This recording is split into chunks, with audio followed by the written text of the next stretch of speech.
Hey, what's going on? John here. And in this video, I'm going to go through the AI Mastery Blueprint. Basically, this is how you go from zero or kind of a beginner in the space to on your way to becoming a power user. This doc is the distilled wisdom of 3 or more years at this point, basically, since ChatGPT came out, of AI obsession, AI implementation, always wanting to use AI for the longest time, but it only really becoming accessible or applicable in 2022. And then this is how you become a cyborg. And what a cyborg is essentially someone who is leveraging technology and using it as part of their regular workflow. We're effectively cyborgs already using things like cell phones, but this just gives us a whole new level of accessibility and leverage because we have something for the first time ever that will literally think for us, which is wild. And a quick word of warning here, don't over rely on this. It's important to also practice things yourself because if you over rely on AI, then it will literally make you less capable because your brain is going to get lazier. It's going to start forgetting things because it's like, oh, AI will just do it for me. But that's a very, very dangerous path to go down because then you're over reliant on it and your muscles and thinking will atrophy. But that said, if you are new to AI and you're not really familiar with what you're doing, then save this doc, come back to it as much as you need to until you are a dedicated power user.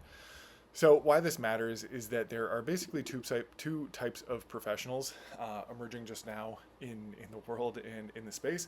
It's like those who are using AI to over 10x their output, crush a ton of tasks, close deals faster, and become irreplaceable or grow their business so much faster.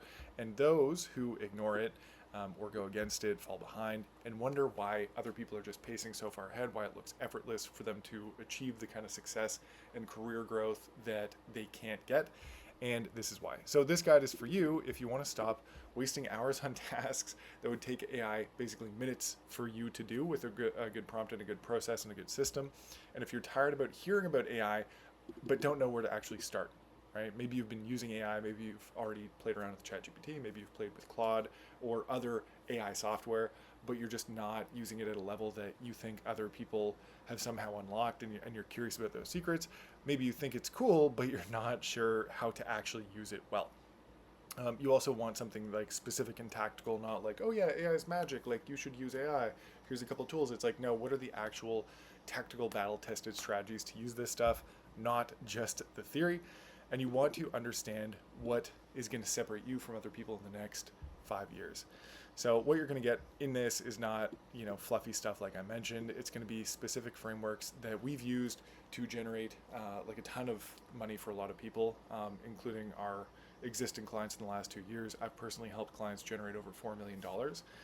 We've onboarded, trained, and ramped over 50 people using these AI frameworks, and they've used the same stuff to help our clients grow within those teams and within our teams.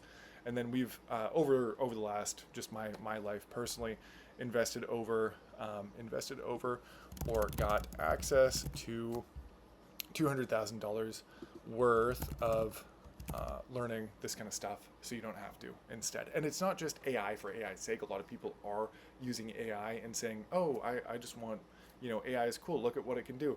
It's like, yeah, that's fine. But what does that mean for somebody or a business? How is that valuable to somebody? How does it save them time, increase their revenue, increase specific metric throughput? Like there's a lot of people that are using AI that just know AI, but they don't really know deep vertical expertise within a business. And that's what we want to tie together here. So one thing I really want you to pay attention to and keep in mind is the foundation of timeless principles, anchoring yourself to timeless principles as opposed to technology, because technology and tactics are changing faster than ever before. Social media is changing faster than ever before. AI is getting better every single month, every single week in some cases. They're releasing new features. The UI looks different than it used to a year ago, let alone 6 months ago. And it's going to be changing all the time. And a lot of people, for a while, there used to be this whole thing called prompt engineering. And this was how do you create a sequence of prompts to get the best outcome for some kind of complicated task? What used to take 20 plus prompts, I want to say a year and a half ago, now takes one. It's a completely different landscape, completely different, and that's only going to keep on happening because a prompt or even a tool that worked 90 days ago might not even be relevant anymore There's tools that I can't even remember because I've used them and I thought it was really cool. And I was like, wow, this is a critical part of my workflow. And now they're gone. They don't exist. I don't even remember their names. That just goes to show how quickly things are changing in this space all the time. So the solution, instead of sticking to specific tactics, it's looking for and learning those timeless business principles using specific things that businesses will keep on wanting to use over and over and over again. Because AI is just an accelerant. If you have a rocky foundation, then you're going to expand that and the foundation will collapse and it won't be useful. So you want to drill down to the specifics, make sure that what you're doing in and of itself is good in the right direction, and then you'll go down that right direction even faster. If you go down the wrong direction, you're going to go down the wrong direction even faster. So it's super, super important to stay focused here. So marketing principles, for example, like you always need to get attention. There's so many different ways to get attention. And there are AI tools that can help with that right now, but there will be evolutions, for example, where the AI tactic that is working currently is going to get penalized from Google. Like people were spinning up SEO articles for a long time using AI, and the articles look good. I even did that, right? And for a while it worked, and then the results went away because Google realizes, oh, this is AI information, so I'm not going to show people AI information. Same thing on social media platforms. They are starting to require people to say, hey, is this AI? And it's going to be the case where if you don't indicate that it's AI, then there's a chance of getting penalties and stuff like that. So it's super, super important to be aware of that kind of thing. But what you always know is going to work is that you need attention. Without attention, something can't eventually be sold. If no one knows about something, how can they buy it? Right? So attention is always, always super important. So AI can help with a lot of that kind of stuff, but you need to rely on the core principle of getting attention, because without it, there is no sale. Reciprocity is another example of something where it's like you give something of value to somebody first, and they're much more likely to give you something back. Social proof is always going to be valuable, where people will follow the crowd. If like 10 people say, hey, this was a great experience, then the next person is much more likely to believe that too. AI can help you collect and organize these testimonials, but you can't really replace them because it's not ethical, right? And then scarcity and urgency, limited supply always drives action as well as deadlines. So it's like, hey, by this date, and up to this many people, you can buy this offer. So that's another one, and you can weave these into AI. I'm not going to go through every single principle here, but it's important to understand those deep department specific principles first.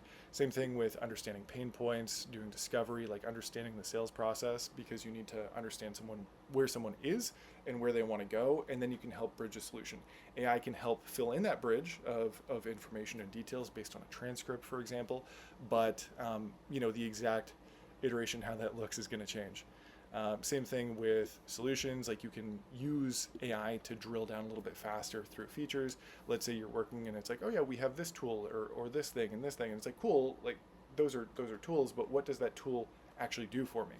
Which is a big point of this whole video in the first place, because AI is cool and it accelerates things, but unless there's a point to it, it doesn't really matter.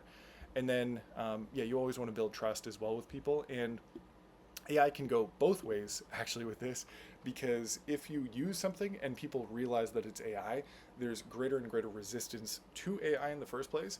But what you can do is use AI to organize your thoughts and relevant specific follow-up for that person.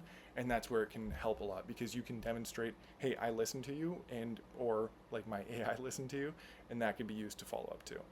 So the most important thing, and this goes for any department, is learning the principles of what makes it work versus just using tools for the sake of using tools. And now getting into the actual core prompting structure, we have a framework called RCT, and this is role, context, and task. So role is you tell the AI who it is. AI is basically the infinite knowledge savant, but because it can do so many things, it will do anything. So you have to give it some guidelines, right? You have to say, okay, you are a marketer, or you are a sales expert, you are a consultant, whatever that kind of role is. You say that you are a world-class something. You are a world-class, SaaS marketing strategist. You are a world-class SEO expert. You are a world-class revenue generating officer. You are a world-class da da da da da. You can basically say you are a world-class anything. And then world-class is important because it gives like an idea as to how good it is, which again might seem silly. It's like it should just assume that it should be the best, right? But it won't always do that. And sometimes you can actually say, I want you to act like a junior. Like, what kind of questions would you have getting into the space? So the role and the context matters. The next thing is the actual context itself. So saying something like, I'm launching a project management tool for remote teams, which I would never do. There's way too many. Our target audience is operations managers at companies with 10 to 50 employees. They're currently using spreadsheets and struggling with task visibility across teams. Our CAC, or CAC, customer acquisition cost, target is under $200, and we want to hit an LTV to CAC ratio of 3 to 1 within 12 months, something like that. So this gives it the context. So it's like, here's who you are, here's the current situation, like what we're trying to do, and then the task is getting a solution from it, right? So it's like, be crystal clear about what you want from it, including how it's going to give it to you. So create a content marketing strategy that focuses on organic acquisition channels. And the reason that you might say that is because you want to keep that cost per acquisition or customer acquisition cost as low as possible. And what I want you to do is to include 10 blog post topics optimized for bottom of funnel keywords, which would be more decision-making type keywords, 5 lead magnets, and a 90-day content calendar. And then this is a complete prompt that you can put it into AI, and it would give you a well-structured output, right? And the more context and the clearer the task is, the better the output is going to be for your specific purpose. So that is like the rough structure. RCT. Always remember RCT when you're prompting. And then the power-ups, like how you can make this better and follow up, you can also say, I just want bullet points. Just write this in bullet points. Because if you don't say this, it might write it in paragraphs and you're like, okay, that's a lot of information. I don't want to go through all that. So you have to say specifically what you want. So I want bullet points or something like that. Make it conversational would be really good for scripting, whether that's for sales or marketing, or if you just prefer a more conversational kind of tone and energy. Or if you're writing something, it's like, I want you to use a professional B2B tone, like if you're selling to Coca-Cola and you're trying to draft a proposal. So it really depends on the context and what you're trying to do, but you can make it more specific. Constraints are good if you want it to not give you too much. I've noticed actually lately Claude, which I'll show you in a minute, will write a lot, like almost way too much, like 59 pages for something that I just wanted like a quick output for. So you have to say specifically, I only want up to 500 words here. I don't want more than that. And even still, if you say 500, it might give you 700. So you can like work it back and say, okay, just try to keep it under 300 words here, please. Avoid jargon or anything unclear is another way that you can just say, like, just get very clear. Or you can say something like, make it understandable to a 5-year-old, right? Which is never a bad thing to do. Not often a bad thing to do. Make it scannable with subheadings so someone could like skim through the page and then read all the headings and understand the point of what they're reading. And if you ever get stuck, if you're ever not sure, the great thing now is there's so much documentation everywhere, including from the AI companies themselves, that you can ask it basically how to talk to it the best way to get the best possible output. And you can find this a number of different ways. Like you can find YouTube channels, other people will drop stuff on LinkedIn, on YouTube, Reddit, etc.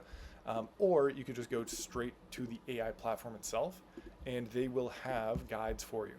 So for example, if you go to the OpenAI platform, it will tell you exactly how to do prompt engineering. And what you can do with this is basically copy the entire page like that, jump into ChatGPT, and then paste the entire page, right, to give it context. This is the C part of the RCT framework. So role, context, and task. And you can do the same kind of thing for other platforms as well. And I only included ChatGPT, Claude, and Gemini here, some of like the main 3 really, but there's Grok, there's DeepSeek, and that kind of stuff. You just have to be aware of which ones you can use. The data security for Claude is better overall, Gemini is solid. DeepSeek, you should look into. And just always double check with your team, like which tools you are allowed to use. And then from there, again, just copy paste the entire prompted guidelines. So again, a lot of the time it will give you an option to just simply copy the whole prompt within the page itself. and then you can go over to whatever AI platform you're looking for and paste it in. It's like, hey, I want to use the correct principles here. Like, how do I make this prompt as good as possible? And you simply just paste that in to give it better context.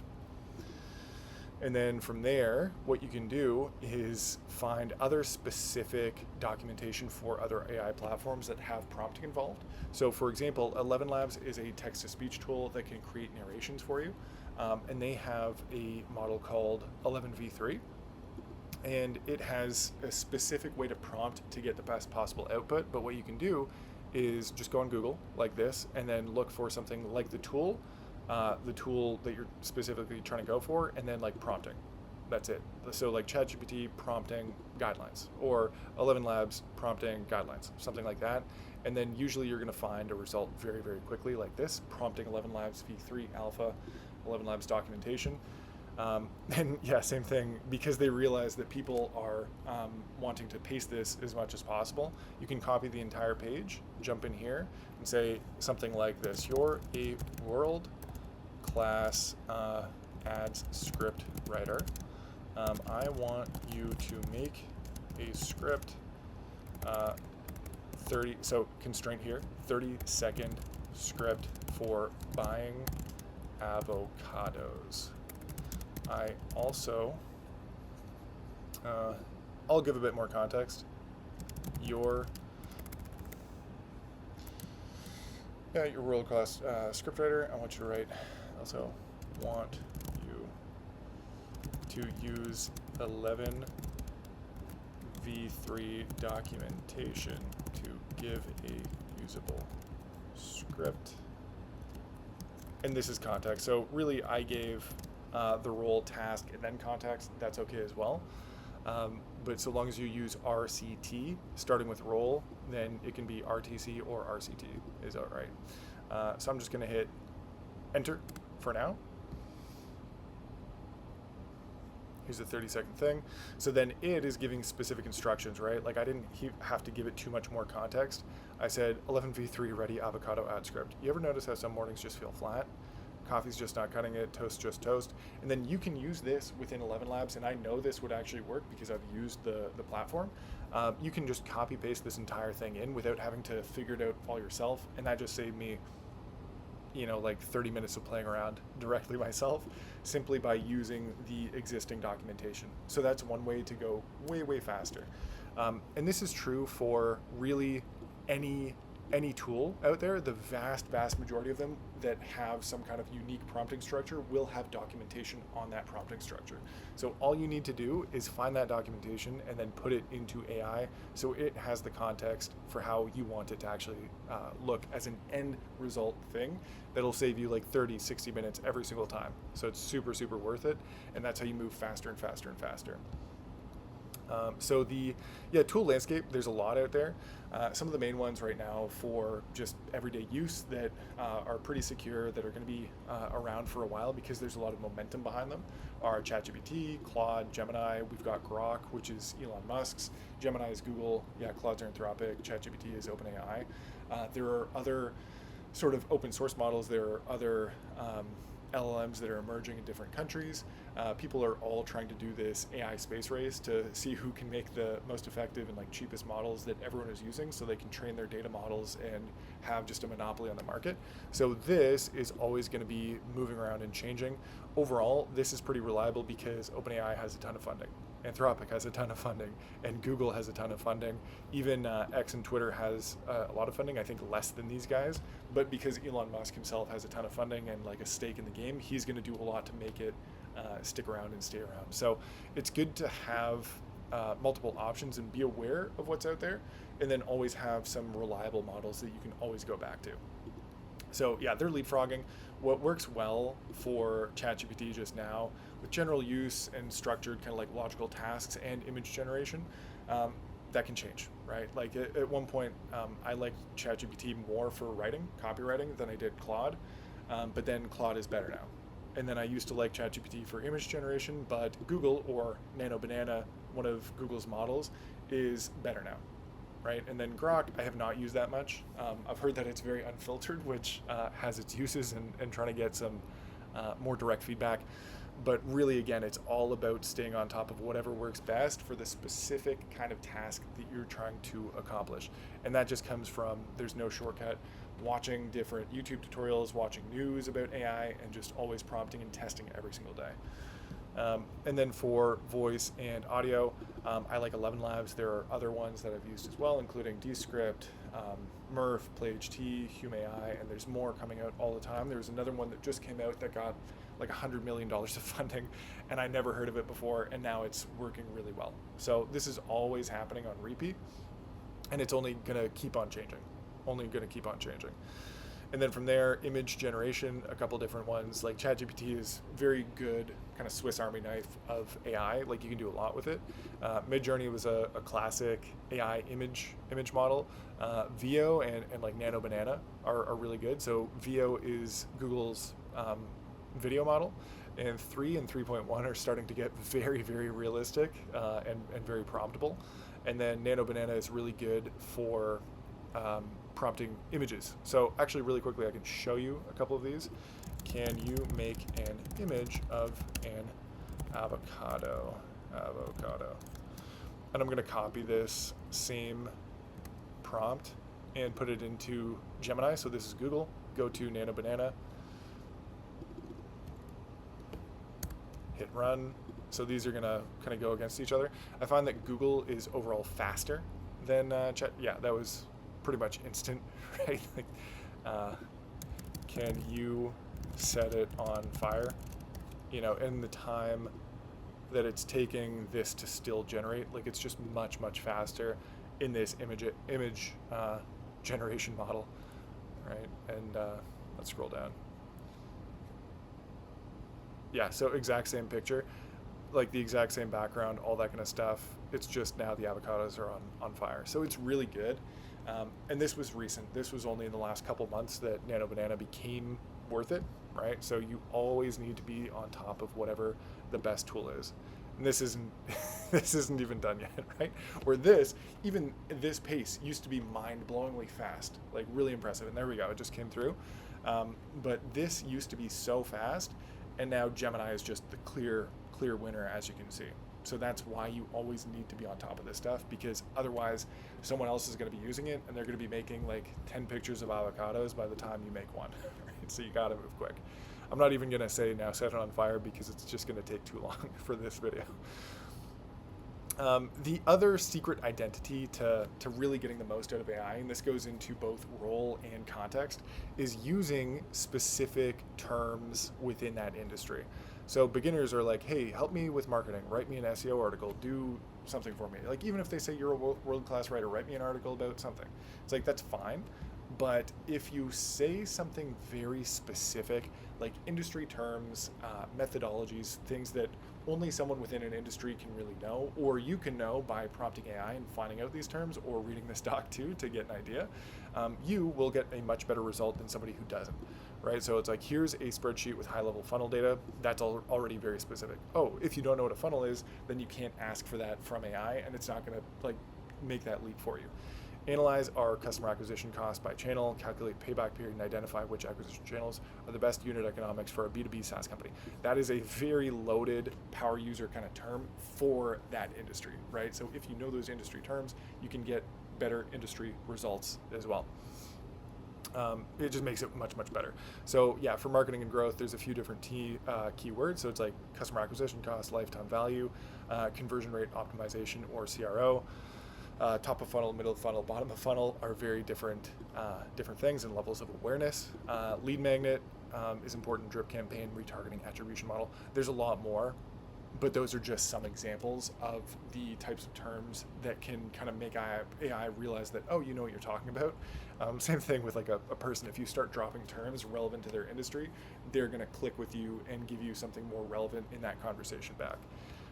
So I'm not going to go through each prompt example here, but you can go through. So it's like data analysis, for example. There's qualitative and quantitative. So it's like, what are the words and stuff like that you can use to describe what you're seeing, and then what are the actual numbers that you can use to describe what you're seeing as well. cohort analyses, correlation versus causation, statistical significance, regression analysis, A/B testing, like there's so many things, and again, way more than this within data analysis. But these are just some of the terms that you can use and start to get into the mind of using industry specific or role specific terms. It makes a big, big difference in the output and quality. For software development, for front end or web development, it's like use HTML, CSS, JavaScript. And if you use these terms in Claude, for example, it will give you a much different output than if you tell it to use, or just general, because then it'll use React and you can't embed.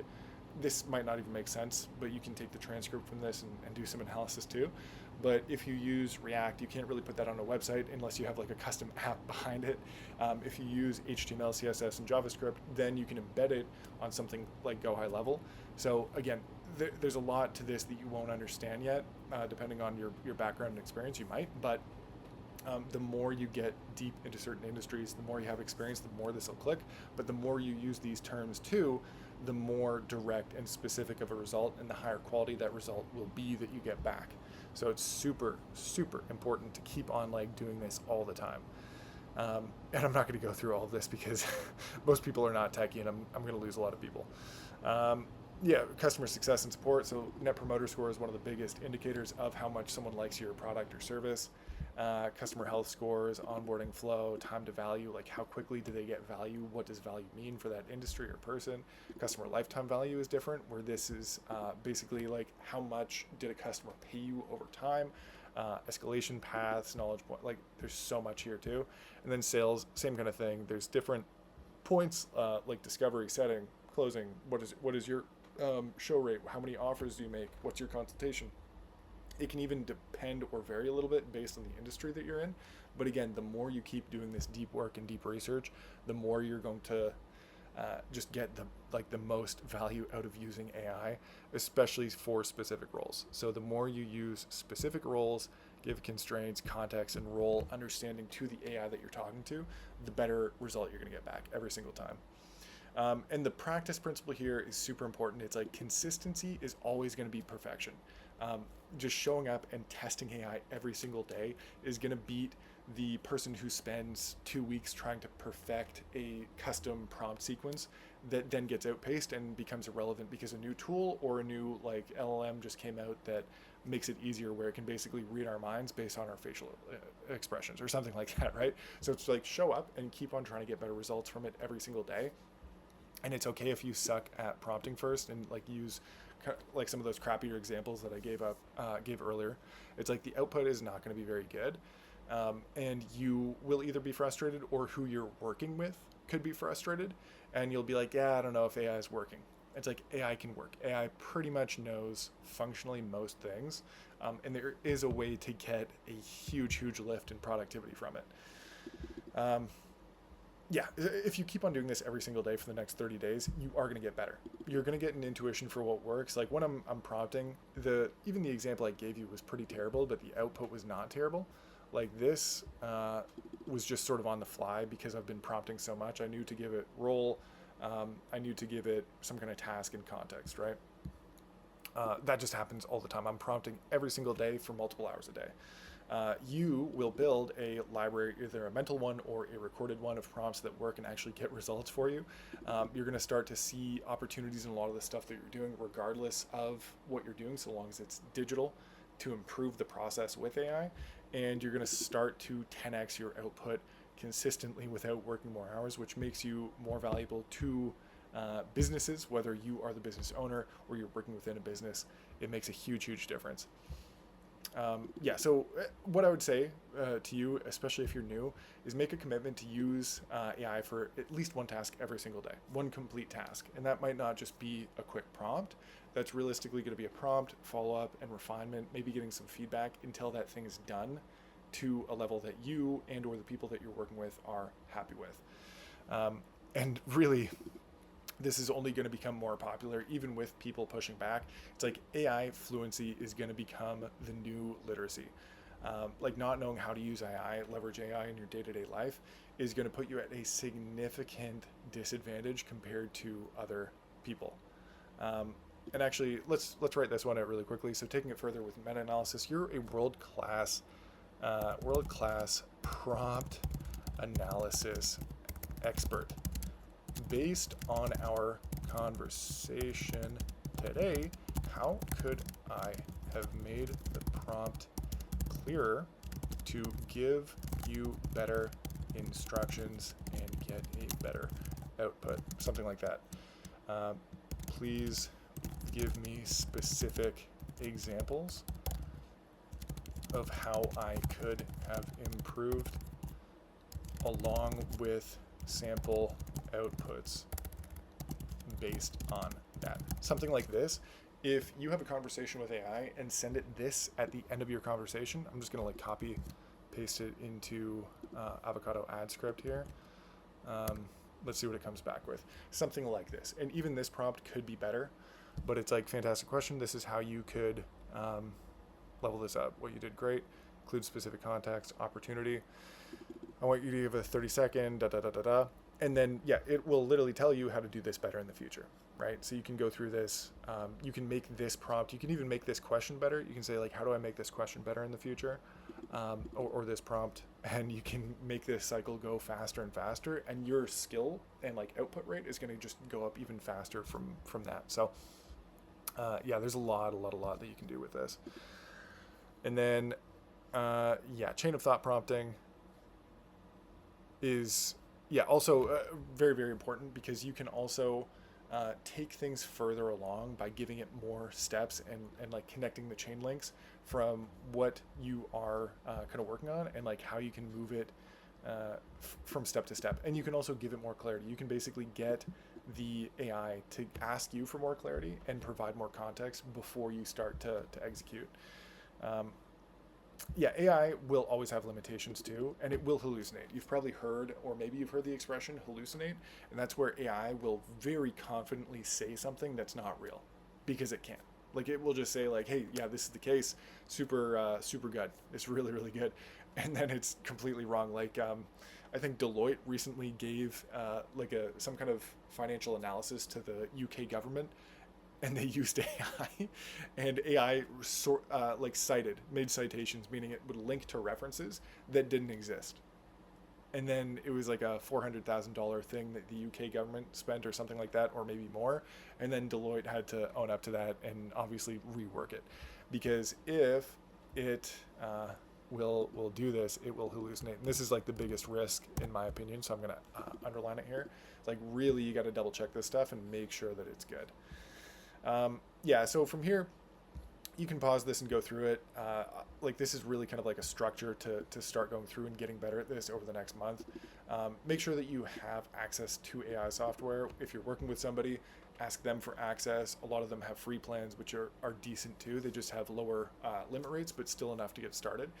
If you're a founder, then get your team ChatGPT and or Claude organization, so they can all access your brain with you.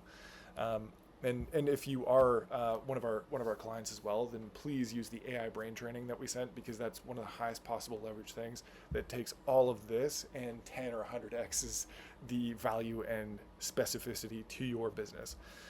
From there, do a lot of experimentation, and then identify in your week to week, on your day to day, those things that you do on a consistent basis. Maybe that's updating customers or clients. Maybe that's sending a lot of follow-up messages, and you have to think for like an hour or 2 hours on what to send every single time.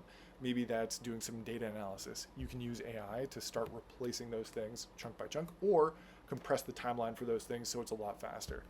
And then from there, again, the more you do this, the more you think about this, the better you are going to get at communicating clearly what you want from AI, which is also a good way to get good at communicating to teammates what you want from them as well. Because if you are abundantly clear with AI and can get what you want, typically you're going to be good at that with teammates too. So teammates and clients and anybody else, it's just good communication. And then from there, yeah, the AI arms race is well underway. It's been underway for 2 years, ever since ChatGPT came out, which is also wild to think about, that it's only been 2 years since ChatGPT came. 3 years. Okay, 3 years. 2022, right? November 2022. Okay, 3 years. But it's getting faster all the time. Like, the amount of competition that, once that line was crossed and ChatGPT came out, the amount of competition isn't even fathomable. anymore. People realized, oh, there's a real market for this. There's awareness for this. We got to get in now. People are investing in this. There's so much movement. Governments are behind it. It's like a completely new world since 2022. It's wild to me. And uncomfortable truth here. Chances are your competition is already doing a lot of this stuff. Whether that's someone competing for a job, whether that is another business competing for someone's business, it's like they are writing faster, they are ideating better, and executing at scale cheaper than you are, right? And that's tough. That's a tough thing to really understand. And the gap is only going to keep growing because those people who are getting better and faster, it's not just one-to-one like them getting better. It's like they're getting better at using AI, which is a huge multiplier for their productivity. But if you are reading this, you're still pretty early, which is nice. Like you're taking action currently. You are investing your time in a skill that's going to compound for your entire career or business, right? And it's like if you commit to using this all the time, you're going to get better, and you're eventually going to be one of those unstoppable few in the market that is actually using AI at a level that makes them relatively untouchable and unstoppable compared to everybody else. And it's not because AI is magic, like AI is really magic, but it's because you and AI is an absolute killer combination because it can accelerate your experiences and demonstrate your experiences to the world in a way that could not be done before, period. So yeah, stop reading this at this point, start prompting, and you're absolutely going to crush it. So yeah, before I go, actually add, go follow some people on YouTube. There's a lot like AI Every Day, Matt Wolf. There's a few people that are always sharing news. 2 Minute Papers is a good one. He shares stuff that's like 3 months out before it's actually released to the public, which is cool, like research papers. So it's good to be aware of this kind of stuff and always, like, instead of like scrolling random like cat videos and stuff, like see what's going on in the AI world so you can stay ahead of people and get tools and use them on day one versus like waiting for a year and people are already mastering it, right? You always want to be ahead of this stuff. And again, stop reading this, stop watching this video now, and go start prompting. All right, appreciate you. Peace.